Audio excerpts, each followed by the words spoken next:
राष्ट्रवादी काँग्रेस शरदचंद्र पवार पक्षाच्या आजपासून सलग 3 दिवस जिल्हानिहाय बैठका होत आहेत। संघटनात्मक बांधणी बळकट करण्याच्या अनुषंगाने या बैठकांचं सत्र आज आहे। प्रदेशाध्यक्ष शशिकांत शिंदे यांच्या अध्यक्षतेखाली या बैठका पार पडतील। अधिक माहिती या संदर्भातली आपण जाणून घेणार आहोत। मीनाक्षी म्हात्रे आपले प्रतिनिधी आपल्या सोबत आहे सध्या। मीनाक्षी, शरद पवारांच्या राष्ट्रवादी काँग्रेस पक्षाच्या महत्त्वाच्या बैठका होत आहेत आज। संघटनात्मक बांधणीच्या अनुषंगाने या बैठकांना महत्त्व आहे, काय नेमकी माहिती आहे या संदर्भातली? निश्चितच अजिंक्य, आजपासून सलग 3 दिवस राष्ट्रवादी काँग्रेस शरदचंद्र पवार पक्षाच्या जिल्हानिहाय बैठका पार पडणार आहे।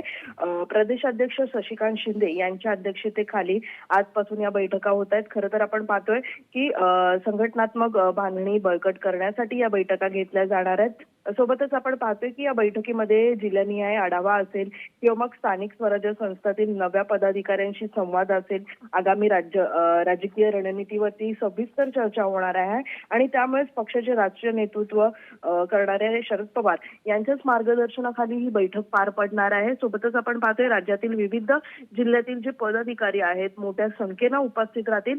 आज जर आपण पाहिलं तर सकाळी 10:30 वाजता मराठवाडा विभागातील जिल्ह्यांच्या सगळ्याच बैठका ज्या आहेत त्या पार पडणार आहेत। त्यानंतर आपण पाहतोय की अमरावती शहर व ग्रामीण भागामधल्या ज्या ज्या पदाधिकारी आहेत त्यांच्या या बैठका होतील। सोबतच वाशिम, अकोला शहर व ग्रामीण भागातील बुलढाणा असेल, यवतमाळ असेल, नागपूर शहर असेल किंवा ग्रामीण असेल, त्यानंतर चंद्रपूर शहर असेल, ग्रामीण असेल, वर्धा, भंडारा, गोंदिया, गडचिरोली या सगळ्या जिल्ह्यांचा समावेश आहे आणि प्रत्येक जिल्ह्यांसाठी स्वतंत्र वेळ जी आहे ती देखील निश्चित करण्यात आलेली आहे। त्यामुळे आज सकाळपासून 10:30 वाजल्यापासून या सगळ्या बैठकांचं सत्र सुरू राहणार आहे आणि संघटनात्मक स्थिती व आगामी निवडणुकीची तयारी या बैठकीमध्ये केली जाणार आहे। ठीक आहे मीनाक्षी, धन्यवाद सविस्तर माहिती दिली त्याबद्दल।